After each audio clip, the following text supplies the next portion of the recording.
إلى حضرة النبي المصطفى رسول الله صلى الله عليه وسلم وعلى إخوانه من الأنبياء والمرسلين والأولياء والشهداء والصالحين والملائكة المقربين خصوصا صحباتنا المكسبين وخصوصا مصنف هذا الكتاب وخصوصا من أجازني هذا الكتاب فاضل على الجلد ومسايهم وخصوصا مسايهم وخصوصا لهم الفاتحة. أعوذ بالله من الشيطان الرجيم. بسم الله الرحمن الرحيم. الحمد لله رب العالمين الرحمن الرحيم مالك يوم الدين إياك نعبد وإياك نستعين اهدنا الصراط المستقيم صراط الذين أنعمت عليهم غير المغضوب عليهم ولا الضالين. بسم الله الرحمن الرحيم. Alhamdulillahilladzi allamani bi ulumil ulama'ir rasihin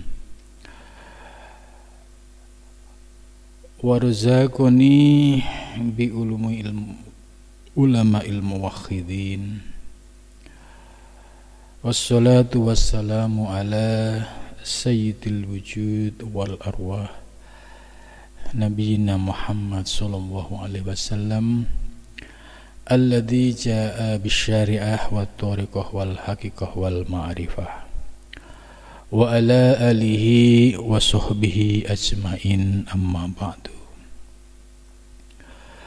Subhanaka la ilma lana illa ma 'allamtana innaka antal alimul hakim. La haula wala quwwata illa billahil aliyyil azim. Rabbi ishrah li sadri wa yassir li amri wa hlul 'uqdatam min lisani yafqahu qawli. Amin ya rabbal alamin. Malam ini kita melanjutkan kajian tafsir Al-Jailani, yaitu salah satu tafsir sufistik ya, karya Syekh Abdul Qadir Al-Jailani yang sangat masyhur. Mudah-mudahan dengan mengkaji kitab tafsir ini kita mendapatkan percikan-percikan hikmah, percikan-percikan nur ilahiyah yang bisa memberikan pencerahan kepada kita. Malam ini akan melanjutkan kajian berikutnya, yaitu surat At-Taubat ayat 4, 5 dan 6. A'udzu billahi minasyaitonir rajim. Bismillahirrahmanirrahim. Illal ladzina ahadtum minal musyrikin summa lam yanqusukum syai'aw wa lam yudhahiru 'alaikum walam yudhahiru alaikum ahadan fatimmu ilaihim ahdahum ila muttadihim innallaha yuhibbul muttaqin. Ya, al-ayah. Surat At-Taubat ini masih membahas terkait perselisihan antara umat Islam dan orang-orang kafir Quraisy. Dalam pengajian sebelumnya sudah dijelaskan bahwa perlu sikap tegas terhadap orang-orang kafir Quraisy yang sudah nyata-nyata mengingkari janji, tidak komitmen dengan kesepakatan.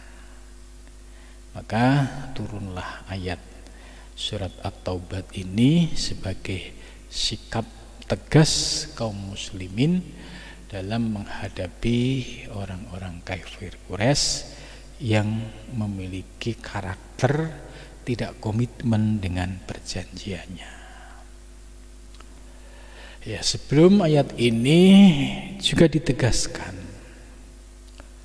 andai saja orang-orang kafir Quraisy tetap berpaling dari ajakan untuk mengikuti agama Islam, ya, mereka tetap dengan kekafirannya, ya, itu tidak ada masalah. fa in tawalaitum, jikalau mereka itu berpaling, fa'lamu, maka ketahuilah, annakum ghairu mu'jisillah, ketahuilah bahwa dirimu tidak akan mampu mengalahkan Allah Subhanahu wa ta'ala.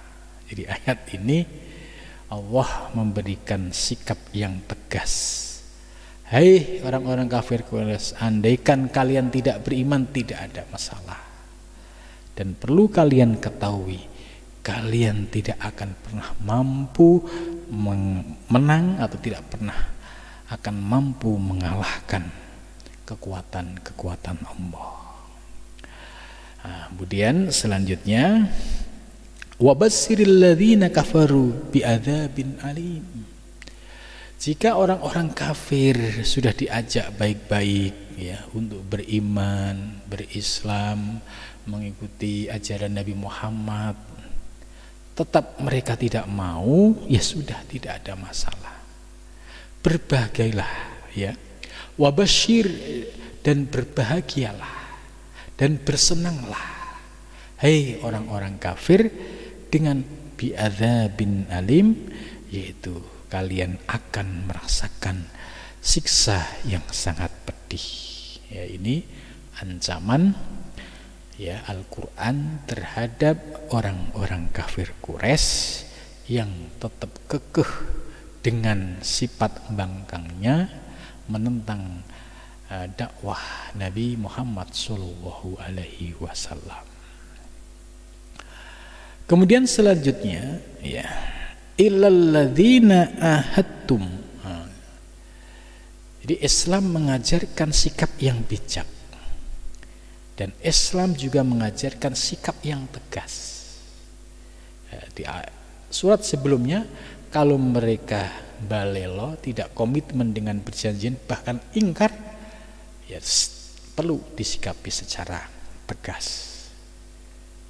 Tapi bagaimana kalau orang-orang kafir Quraisy ini melunak, ya, mereka komitmen dengan perjanjiannya, bahkan di antara mereka ada yang mengikuti ya ajaran Nabi Muhammad. Maka di sini ayat ini menjelaskan illal ladzina, kecuali orang-orang ahadtum ya, ahadtum, kamu telah janji ya, minal musyrikina, dari orang-orang musyrik, summa lam yang kusukum. Di sini Syekh Abdul Qadir Jailani memberikan penafsiran summa ba'dal muahadah, yaitu setelah ada kesepakatan perjanjian antara umat Islam dengan orang-orang kafir Quraisy, ya, mereka telah komitmen dengan perjanjiannya itu, lam yang kusukum syai'an, bahkan mereka tidak menodai sedikit pun perjanjian tersebut, mimma ahadu, dari segala poin-poin yang tertuang dalam kesepakatan, waltazamu hibdahun, dan mereka komitmen menjaga isi kesepakatan, baldawamu, bahkan mereka ya continue terus menerus di dalam menjaga ala hifdhiha ya, atas menjaga poin-poin yang ada dalam perjanjian. Nah, kalau mereka memiliki sikap seperti itu ya, walam yudzahiru, dan mereka tidak menampakkan alaikum, atasmu, ahadan, seorang pun, aimin a'daikum, dari musuh-musuhmu, hifdun, karena menjaga, li'ahdikum, kepada janjimu, wa misakikum, dan misak, yaitu kesepakatan, fa'atimmu, maka sempurnakanlah, ilaihim, kepada mereka, yaitu kafir Quraisy, ahdahum, janji mereka. Ai antum, maksudnya kamu sekalian umat Islam, ulin aula, lebih utama, bi'ifa'il ahdi, dengan memenuhi perjanjian, wa itmami muddatihi, dan menyempurnakan masa atau tenggat waktu yang disepakati. Jadi ayat ini menjelaskan bahwa ajaran Islam ya itu bisa tegas dan keras, namun ajaran Islam juga bisa lembut dan penuh kasih sayang.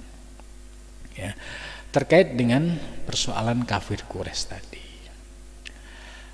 Andai mereka itu menepati dan komitmen dengan janji-janji yang disepakati, yaitu dalam misak dan muahadah, maka kewajiban umat Islam yaitu menyempurnakan kesepakatan tersebut sampai limit atau batas waktu yang disepakati. Nah, inilah etika yang diajarkan oleh Al-Quran ketika kita memiliki perjanjian terhadap orang-orang di luar Islam. Jadi Al-Quran memberikan ruang untuk dialog, diskusi, negosiasi.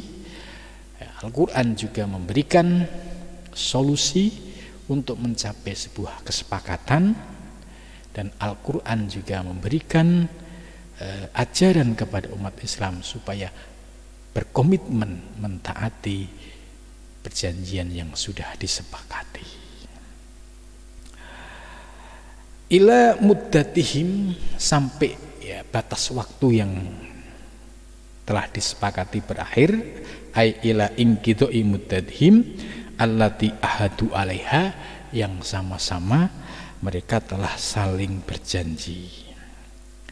Kalau posisi orang-orang kafir Quraisy demikian, ya sikapnya demikian, innallaha, sesungguhnya Allah, ya yuhibbu, mencintai siapa Allah, al-muttaqin, yaitu orang-orang yang bertakwa. Al-muttaqin kaitannya dengan sikap menghadapi kelompok ya di luar Islam, yaitu dalam hal ini konteksnya adalah kafir Quraisy Mekah.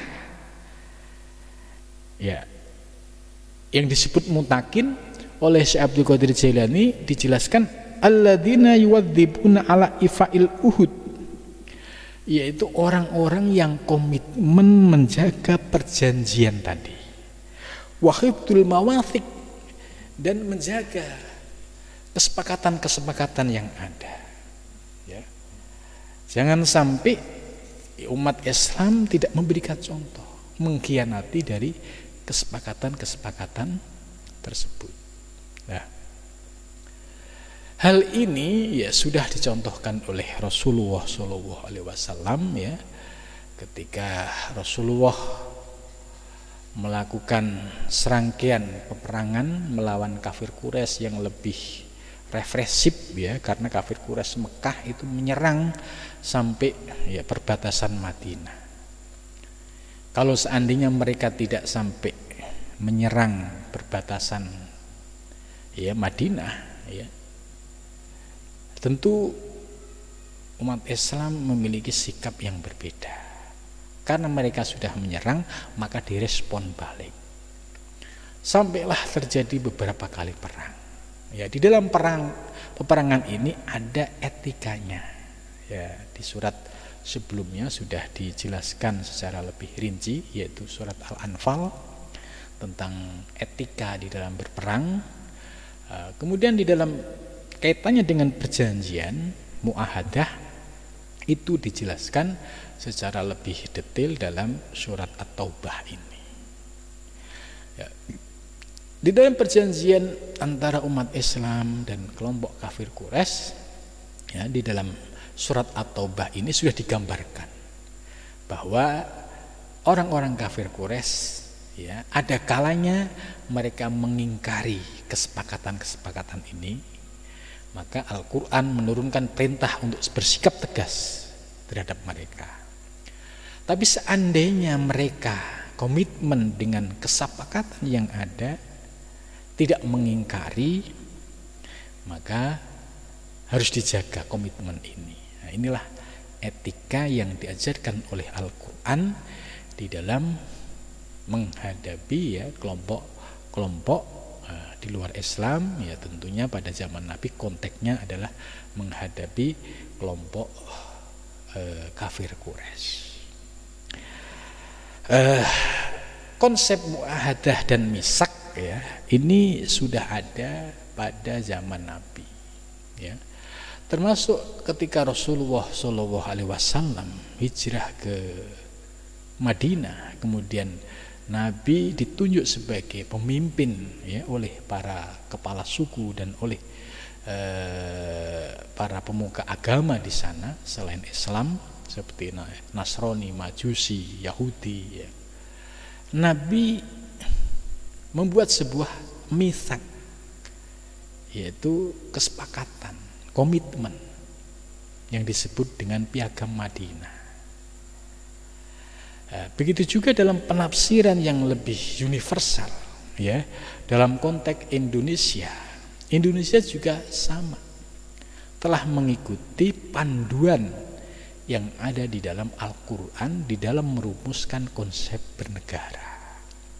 Kalau zaman Nabi ada Piagam Madinah, maka di Indonesia ada yaitu Pancasila ya, sebagai kalimatun sawa, titik temu yang disepakati oleh semua anak bangsa yang berlatar belakang suku agama yang berbeda-beda. Jadi dalam Pancasila ini ada misak, ada muahadah.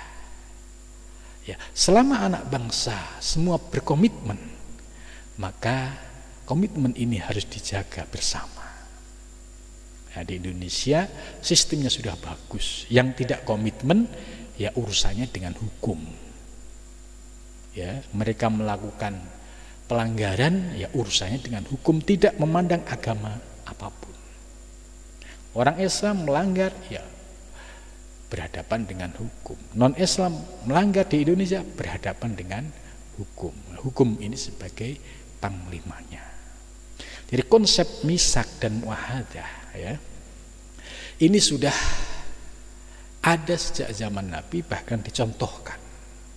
Nah, kemudian para pendiri bangsa ya, yang mereka itu adalah orang-orang yang memiliki pemahaman keagamaan yang kuat ya, sehingga dapat dirumuskan yaitu kesepakatan misak dan muahadah ini. Maka bangsa kita ini ya termasuk bangsa yang diikat oleh misak dan muahadah. Maka konsepnya ya konsep yang sejalan dengan negara kita ini nanti menarik. Ini Syekh Abdul Qadir Al-Jailani memiliki konsep yang hampir sama yang menjadi rujukan para ulama Indonesia dalam menyepakati ya sebuah konsensus bersama, yaitu Pancasila. Jadi Pancasila ini sebagai misak dan muahadah. Maka konsep negara yang modelnya seperti ini ya, jadi ada beragam suku dan agama, tapi mereka berpegang pada kalimatun sawa, titik temu ya pada 5 sila ini.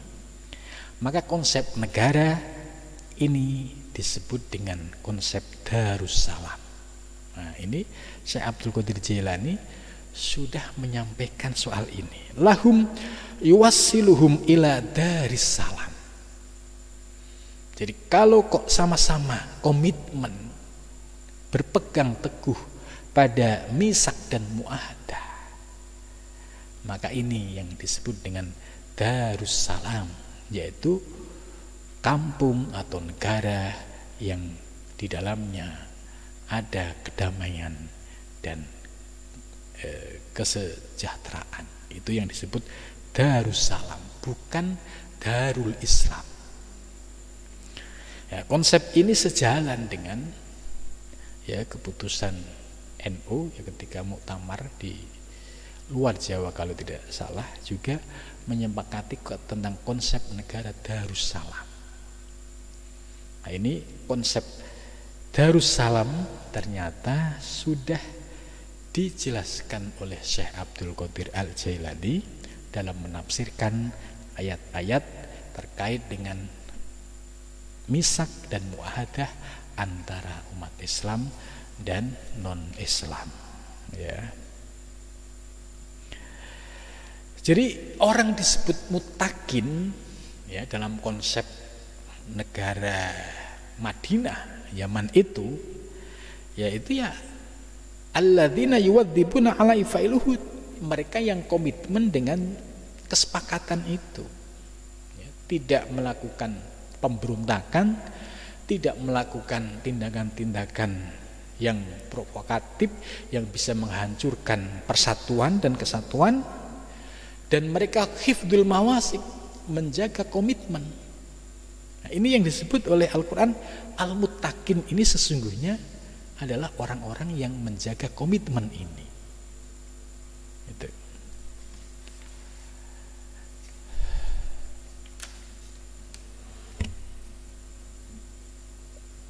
Faidan salaho, Nah, ini menarik. Jadi dalam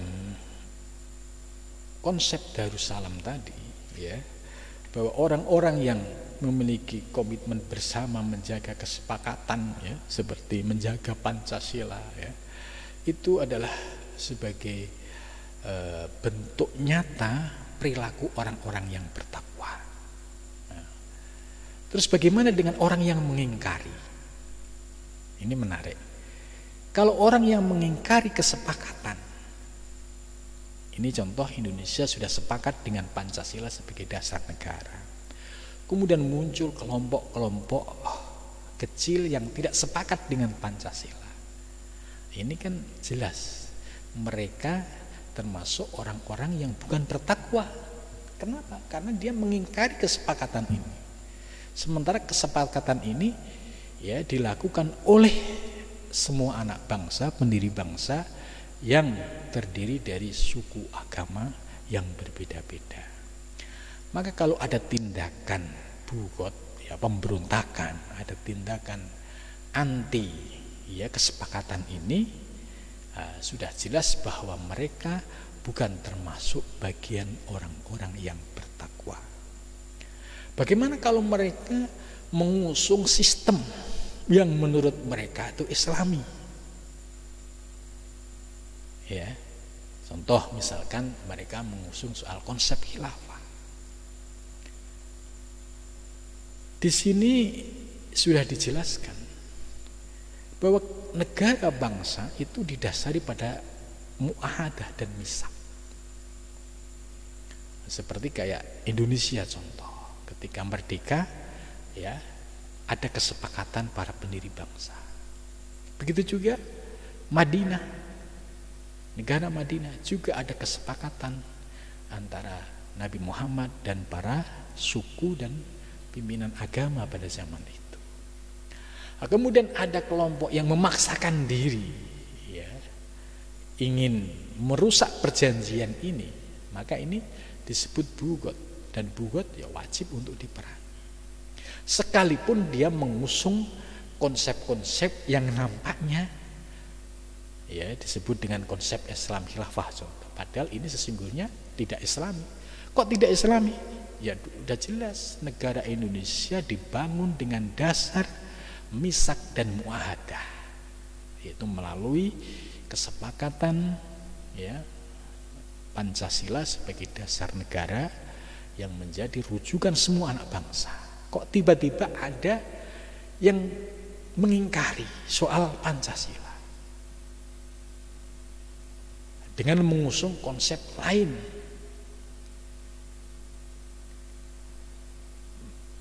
Hal ini kalau dibiarkan ini akan menimbulkan satu masalah besar.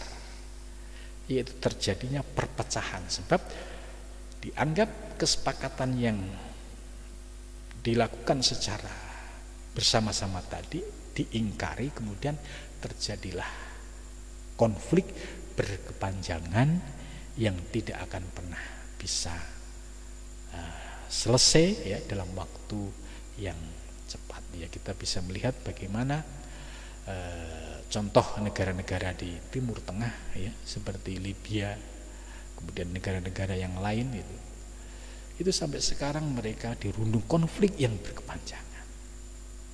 Nah, di Indonesia sudah nyaman dengan konsep Pancasila ya hampir kurang lebih 1 abad.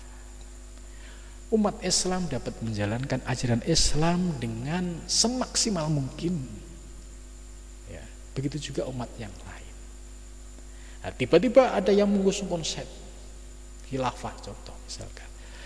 Ini justru akan memicu persoalan baru, yaitu pertikaian dan permusuhan. Dan ini sangat berbahaya. Maka kalau dilihat dari ayat ini, bahwa disebut orang yang bertakwa itu apabila mereka berkomitmen menjaga misak dan muahadah, menjaga perjanjian, komitmen dengan apa yang sudah disepakati. Itu sebagai realisasi orang yang bertakwa. Maka ketika muncul ide-ide ini ya, yang ini justru akan membahayakan persatuan dan pasti akan muncul konflik yang berkepanjangan ya, tidak sebatas antar agama tapi antar suku, dan ini membahayakan, maka ini lebih banyak mandorotnya daripada maslahahnya. Maka kalau mereka mengikuti konsep ini, mafhum mukhalafah dari ayat ini, mereka sesungguhnya bukan orang yang bertakwa. Karena apa? Karena ingin memecah belah umat, memecah belah bangsa dengan konsep yang masih belum matang dan belum pernah diuji coba di negara manapun.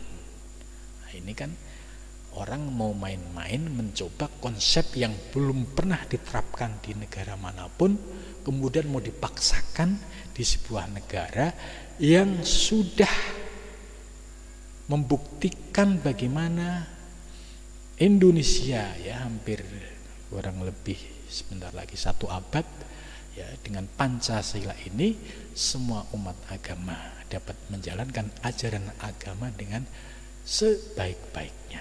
Nah, tentu ini lebih maslahah ya, ini lebih manfaat untuk semua anak bangsa. Nah, konsep inilah konsep sebagaimana yang diusung oleh Rasulullah SAW dalam membangun kota Madinah, yaitu dengan piagam Madinah. Karena itu kita sebagai umat Islam ya, kalau melihat penafsiran inna wa yuhibbul muttaqin, dengan kata lain bahwa kita memegang komitmen ya kebangsaan, komitmen kebersamaan, yaitu dengan berlandaskan Pancasila, itu sebagai realisasi dari ketakwaan kita kepada Allah Subhanahu wa taala. Inilah hakikat makna dari Darussalam, negara yang penuh ya kedamaian dan penuh keselamatan, tidak ada konflik yang berkepanjangan dan juga tidak ada muncul pertikaian.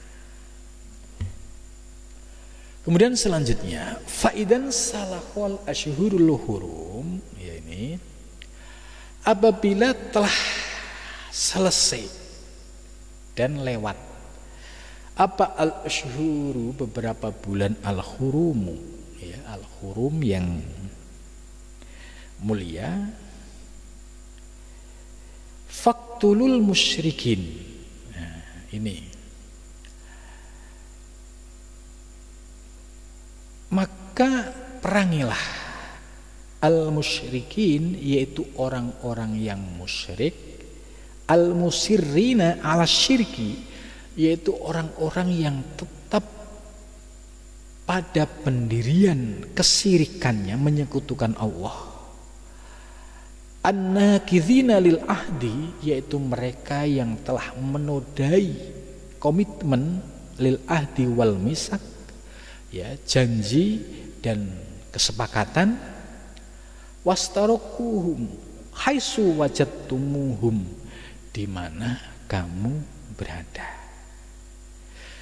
Jadi maksud ayat ini, ya, ketika kesepakatan sudah selesai masa waktunya, maka ayat ini memberikan ruang, ya, bagi umat Islam. Faktulul musyrikin, ini maksudnya al musyrikin ini orang yang tidak memenuhi atau orang yang merusak an-nakidhina lil ahdi wal misak, yaitu orang-orang yang punya pikiran-pikiran separatisme.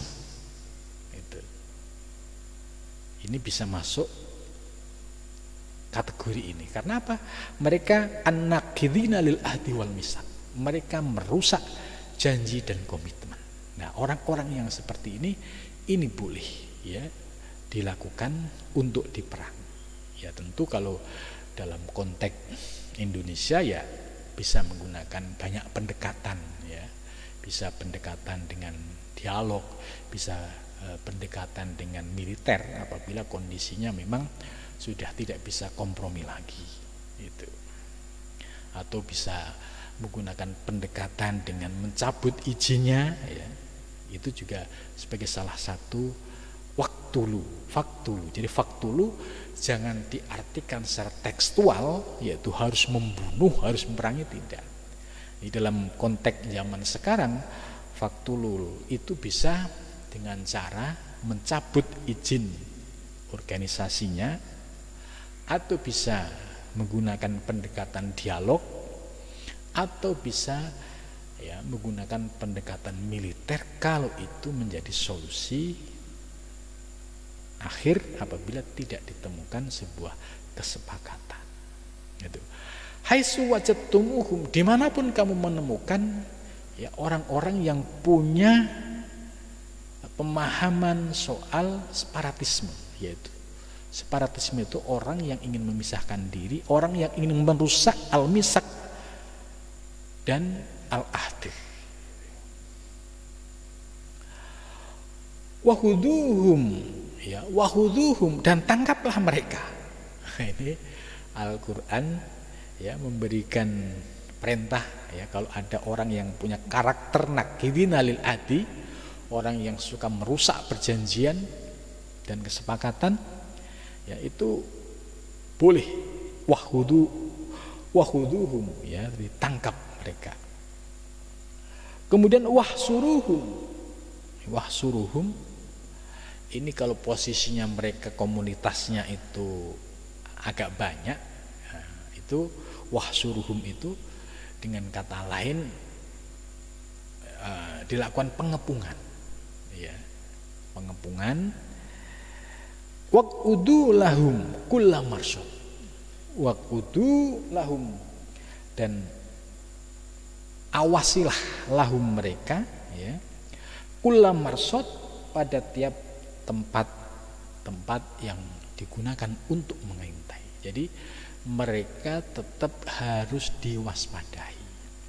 Jadi waqudu lahum kulla marsad, kalau dalam konteks Indonesia itu, ya, banyak mata-mata atau intelijen yang mengawasi pergerakan mereka, ya, apakah pergerakan mereka itu berkonsolidasi membangun kekuatan, atau mereka bisa menerima komitmen menjalankan kesepakatan. Nah, kalau mereka tidak menjalankan komitmen, ya, maka boleh ditangkap. Kalau mereka ada satu tempat, boleh dikepung, dan selalu dilakukan pengawasan terhadap mereka. Gitu. Kalau kaitannya dengan pada zaman Nabi, kulla marsad itu digambarkan mereka diawasi dari pucuk gunung, ya, artinya gerakan mereka itu bisa diawasi. Itu kelompok A sedang melakukan persiapan perlawanan misalkan, atau wasyifarul wadi, atau melalui lembah-lembah, ya, dengan cara membangun tempat untuk mengintai mereka. Ini kalau kaitannya dengan kondisi sosial politik di Timur Tengah. Ya, kalau di Indonesia ya tentu beda, ya, ada melalui lembaga intelijen baik yang dimiliki oleh polisi maupun tentara, atau melalui orang-orang yang diberikan tugas, ya, untuk mengawasi dan mengintai orang-orang yang dicurigai memiliki paham yang separatis tadi, yaitu orang yang memiliki ideologi yang ingin merusak kesepakatan. Itu boleh dilakukan cara-cara yang disebutkan oleh ayat tadi. Nah, bagaimana kalau mereka berubah, ya, berubah? Wa aqamu fa in tabu, ini fa in tabu, maka apabila mereka bertaubat, ya, wa roja'u, mereka kembali, anis syirki, dari syirik, ya, mereka ada yang tobat, datang kepada Nabi, menyampaikan, ingin mengucapkan 2 kalimat syahadat, ya, meninggalkan kebiasaan menyembelih berhala, wa malu ilal iman, dan mereka mulai ada kecenderungan untuk beriman. Contoh, mereka sudah tidak reaktif, ya, tidak terlalu keras terhadap umat Islam, dan mereka juga tidak mengganggu umat Islam karena hatinya sudah mulai muncul simpatik terhadap ajaran Islam. Nah, ini sebagai pertanda bahwa mereka ini ada ruang ingin bertaubat untuk memperbaiki diri. Kalau mereka bertaubat, wa aqamus shalah, ya, berarti mereka membaca syahadat dan menjalankan sholat, ya. Menjalankan sholat itu allati hiya alamatu imanihim, sebagai bukti kalau mereka itu beriman, ya. Kalau syahadat kan mudah diucapkan di lisan, tapi komitmen dari syahadat perbuatan, yaitu melaksanakan sholat. Dia sudah membaca 2 kalimat syahadat, tapi kalau dilihat tidak pernah sholat, ya ini ada tanda tanya. Maka di sini wa aqamus shalah, mereka menampakkan diri mulai menjalankan sholat, ya, ini allati hiya alamatu imanihim wa tasdiqihim, berarti mereka sudah benar-benar masuk Islam secara zahir dan batin. Lesannya mengucapkan 2 kalimat syahadat, kemudian dia juga berkomitmen menjalankan sholat 5 waktu yang menjadi perintah Allah Subhanahu wa ta'ala. Kemudian bukti komitmen lain apa? Wa atuz zakah, dan mereka membayar zakah. Gitu. Kalau hatinya sudah beriman terhadap Allah dan Rasulnya, ya, kemudian semakin yakin, ya, dengan melaksanakan sholat, setelah itu muncul perintah berikutnya untuk mengeluarkan zakat. Nah, di sini akan bisa dilihat, kalau diperintah untuk mengeluarkan zakat kok mulai angel, ya, mulai banyak berkilah, nah, ini berarti pertanda Islamnya belum sepenuhnya. Tapi kalau mereka sudah yakin dengan ajaran Islam bahwa zakat ini bagian dari rukun Islam, ya, mereka tidak akan ragu lagi untuk mengeluarkan zakat. Jadi ayat ini memiliki sistematika untuk mengukur orang itu serius atau tidak dalam berislam. Ya, fa in tabu, jika mereka taubat, ini tobatnya tobat beneran apa tobat-tobatan. Maka bisa dilihat indikasinya ya, setelah membaca kalimat syahadat wa aqamus sholah, lihat sholatnya. Apakah sholatnya 5 waktu atau sholatnya kalau ada orang. Gitu. Kan mungkin zaman Nabi juga ada yang Islamnya itu Islam karena sungguh-sungguh, atau Islam yang untuk menyelamatkan, yang penting saya Islam deh, yang selamat gak dibunuh gitu.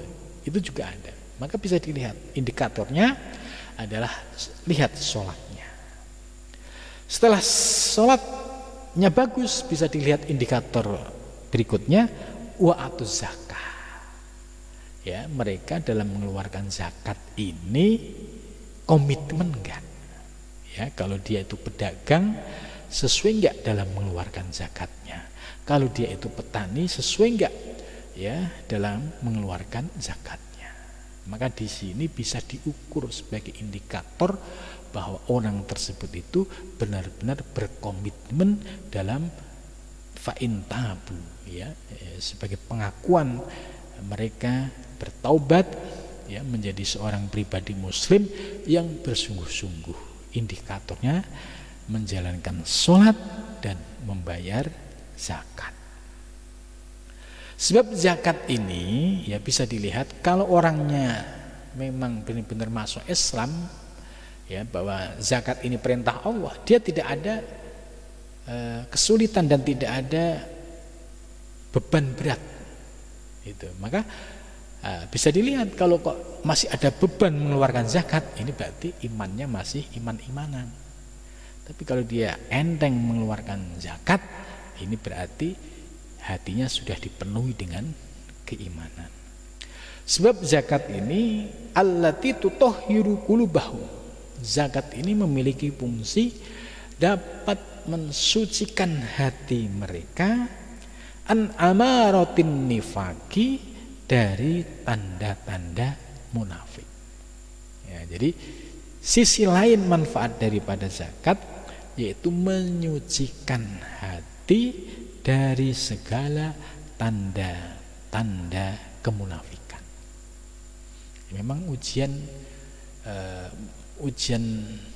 menguji seseorang itu beriman atau tidak, itu di sini tadi ya indikatornya. Kalau sholat masih bagus ya, karena nggak ada sholat nggak pakai modal kan, hanya modal tenaga dan kemauan. Tapi kalau sudah masuk ke zakat, hartanya disentuh. Nah, ketika hartanya disentuh harus diambil padahal hanya sekian persen, kok masih keberatan, masih grundel. Nah, ini pertanda bahwa mereka masih munafik. Hal ini terjadi ya ketika pada masa ya Khalifah Abu Bakar As-Siddiq, ya, itu tantangan yang dihadapi oleh Abu Bakar As-Siddiq memerangi orang-orang yang menolak zakat. Karena Nabi sudah dianggap tidak ada, mereka muncul sifat nifaknya tadi. Oh, ngapain bayar zakat? Nah, ini dialami oleh Sayyidina Abu Bakar pada saat menjadi khalifah. Kalau mereka sudah menyatakan tobat, kemudian menjalankan sholat dan mengeluarkan zakat, fakhallu sabilahum, maka ya lepaslah atau berilah ruang ya sabilahum, jalan ya untuk mereka, kasairil muslimin, sebagaimana umat Islam yang lain. Ya, kalau sudah memenuhi indikasi tersebut, indikator tersebut, ya mereka diberikan keleluasaan sebagaimana umat Islam yang lain. Innallaha, ya, sesungguhnya Allah, ya, Ghafurun, itu maha pengampun. Innallaha di sini oleh Syekh Abdul Qadir Jailani dijelaskan bahwa innallaha, sesungguhnya Allah, Allah itu al-muslih, yang memiliki sifat muslih, memperbaiki li ahwali ibadihi, terhadap ahwal, kondisi atau sikap hamba-hambanya. Jadi tujuannya dengan dibuat sistem seperti yang disebutkan di atas tadi, ya, itu tidak ada lain tujuannya untuk memperbaiki ahwal atau sikap hamba-hamba Allah, ya, yang dari tidak beriman menjadi beriman, yang sebelumnya hatinya dipenuhi kemunafikan menjadi bersih. Ini sebagai dalam rangka liislahi ahwali ibadihi. Jadi aturan-aturan yang diturunkan oleh Allah kepada hambanya itu sesungguhnya kembali, manfaatnya itu kembali kepada hamba tersebut. Contoh misalkan kita disuruh sholat, ya bisa dianalisis sholat ini kembalinya kepada hamba sendiri. Allah tidak pernah martabatnya menjadi turun apabila ada orang yang ingkar atau musyrik, atau martabat Allah juga tidak akan naik misalnya ada seseorang yang rajin menjalankan sholat. Karena inna Allah ghaniyun, Allah maha kaya, tidak membutuhkan semua itu. Justru adanya perintah sholat itu liislahi ahwali ibadi, untuk memperbaiki ahwal lahir batin seorang hamba. Dengan sholat mulai belajar untuk eling kepada Allah. Melalui sholat kita bisa belajar untuk disiplin menjalankan perintah Allah. Dengan sholat kita bisa bermunajat, memohon kepada Allah. Jadi semua yang kita lakukan terkait dengan sholat itu kembali kepada diri seorang hamba. Dan efeknya adalah sebagaimana dijelaskan tadi, liislahi ahwali ibadi. Akhirnya orang yang komitmen menjalankan perintah Allah dengan sungguh-sungguh, muncullah ya pribadi-pribadi yang muttaqin, yang komitmen di dalam menjalankan perintah Allah Subhanahu wa taala.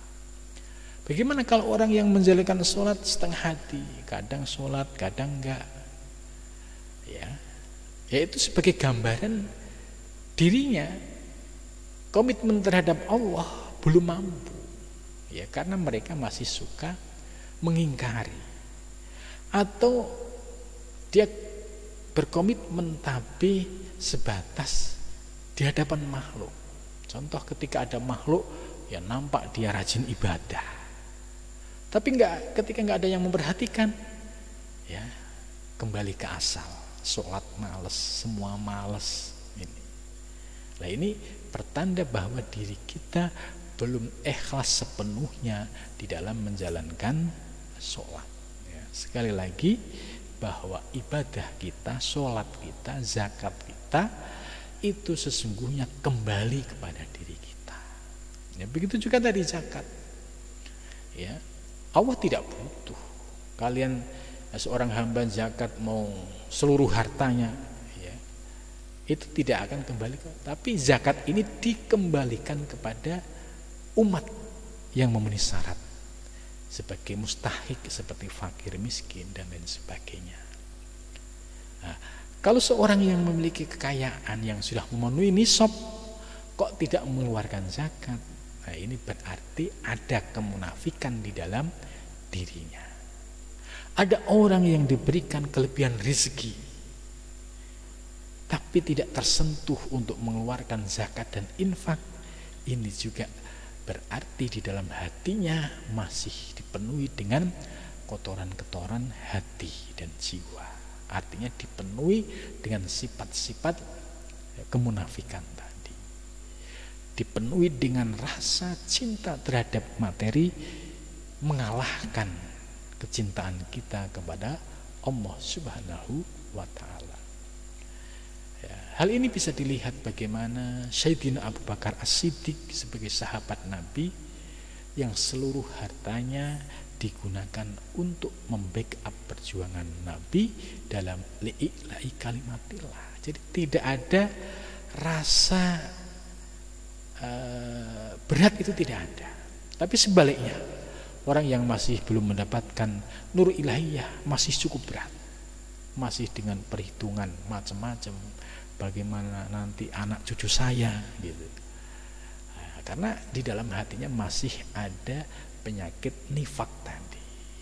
Jadi ayat ini ya memberikan konsep secara jelas sebagai indikator orang yang taubat menuju Allah.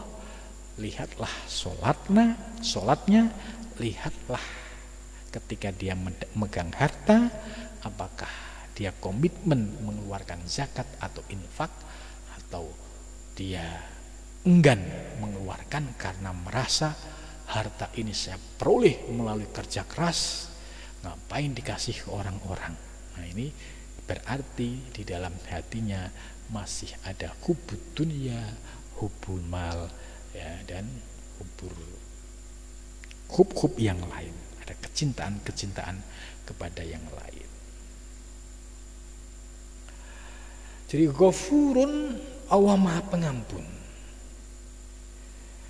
mengampuni segala apa yang dilakukan oleh seorang hamba, yaitu berupa ma'asi, kemaksiatan, wal asam, dan dosa. Ya, seorang hamba tidak mungkin perjalanan menuju Allah itu mulus, tidak. Pasti ada kalanya ya melakukan maksiat, melakukan dosa.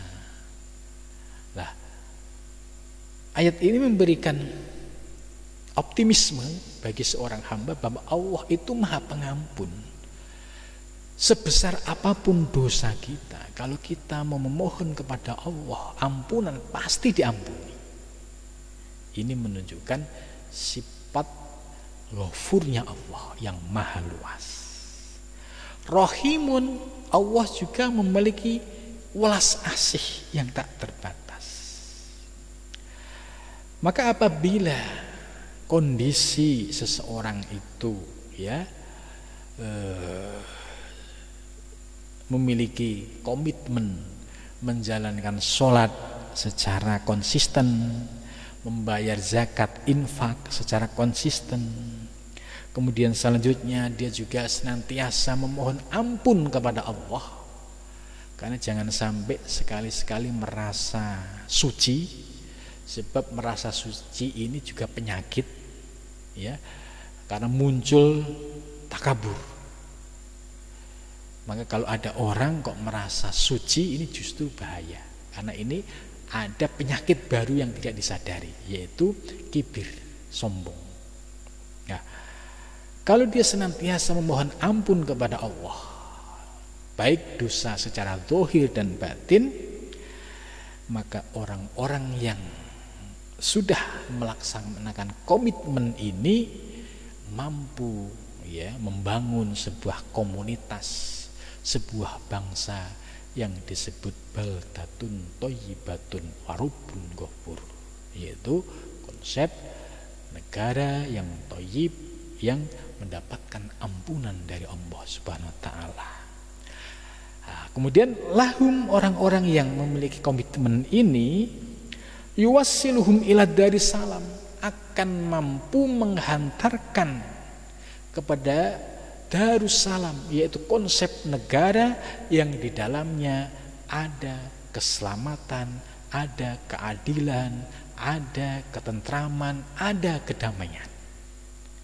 Ya, ini kalau penduduknya, rakyatnya memiliki komitmen ya sebagaimana dijelaskan dalam ayat tadi.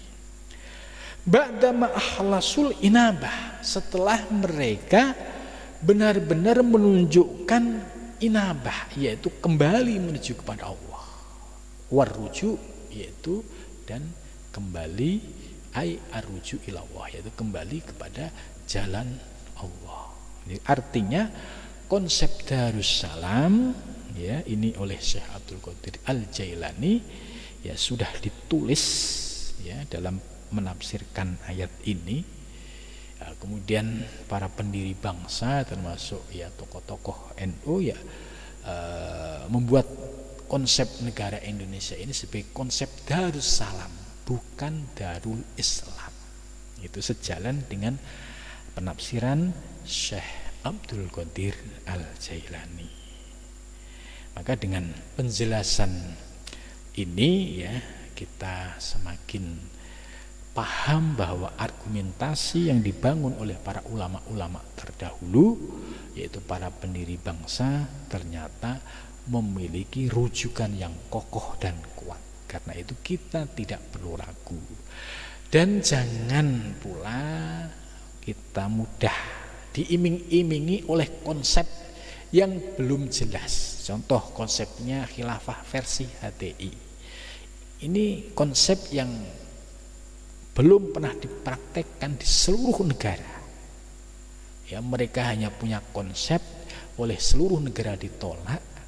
Jangan sampai kita yang sudah mensepakati konsep misak ya, Darul Misak, Darussalam ini ya menjadi porak-poranda oleh fata morgana iming-iming konsep khilafah versi HTI dan lainnya. Dengan kata lain bahwa kita berpegang teguh pada Pancasila kalau sesuai dengan ayat ini itu sebagai aktualisasi dari pribadi yang bertakwa. Sebab innallaha yuhibbul muttaqin. Allah mencintai orang yang bertakwa. Siapa yang bertakwa? Yaitu orang yang berkomitmen menjaga kesepakatan dan berkomitmen menjaga kebersamaan. Maka dalam pengajian ini ya kita mendapatkan pencerahan dari Syekh Abdul Qadir Jailani tentang konsep Darussalam. Mudah-mudahan bisa menambah keilmuan kita dalam berbangsa dan bernegara ini. Terima kasih, mudah-mudahan membawa manfaat. Wa'ul mafiq ila Assalamualaikum warahmatullahi wabarakatuh.